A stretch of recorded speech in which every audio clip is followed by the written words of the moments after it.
The sequel to Framing Britney Spears is up on Hulu, and buckle up, guys. It's a wild ride. I'm going to take you through all of the things that came up in the documentary. So first of all, when Britney Spears wanted to get an iPhone, her father immediately wanted to figure out how he could control her text messages and understand what she was saying in them. So they got an iPad and they were reading through Britney Spears' messages, not only between her and friends and different people, but also between Britney Spears and her lawyer. The documentary goes on to say that mirroring somebody's text messages without consent of both parties could be found to be illegal. And her father, Jamie Spears, would allegedly use text messages against Britney to punish her and cause arguments. And one of her employees went on to say that he didn't feel like she was being treated like a human. Britney Spears' longtime assistant Felicia had a lot of airtime during the documentary, and she was set to go on a European tour with Britney. And Britney's father, Jamie, said that Britney didn't want to see her and that if she saw Felicia, she wouldn't go on stage. And Felicia said, listen, my rooms are booked for this European tour. I will make sure she doesn't see me.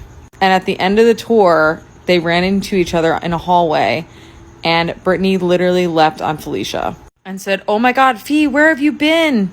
And it became clear to Felicia in that moment that it probably wasn't Britney who wanted her away. What becomes clear in the documentary is they were dismantling her support system in every way that they could in order to control her, because control over Britney meant more money for them.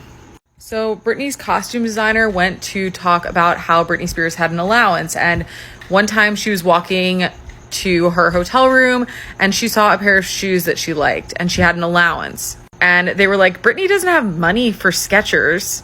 No, she's not getting them. So the wardrobe person bought them through the wardrobe budget and gave them to Britney. They were not going to allow Britney Spears to buy a pair of Skechers. Let that sink in. Okay, so then the documentary goes on to say that 180 hours of audio was recorded in Britney Spears' room, including conversations and interactions with her boyfriend and her children without her consent or knowledge. And Black Box asked one of their teammates to wipe these recordings so that they would never be seen again right before a court investigator was set to work with Britney. And he was smart and he didn't want to be complicit in whatever this was because he wasn't fully aware, so he kept a copy. She wasn't able to make friends without permission. And she went on record saying she felt her father was obsessed with her and wanted to control her every move. And when she did anything that displeased him, there would be severe consequences under the conservatorship. When Britney decided she didn't want to do the Vegas residency, they put her on lithium. She wanted to meet with a new lawyer and suggested he pretend to be a plumber so he could come into her place. They completely locked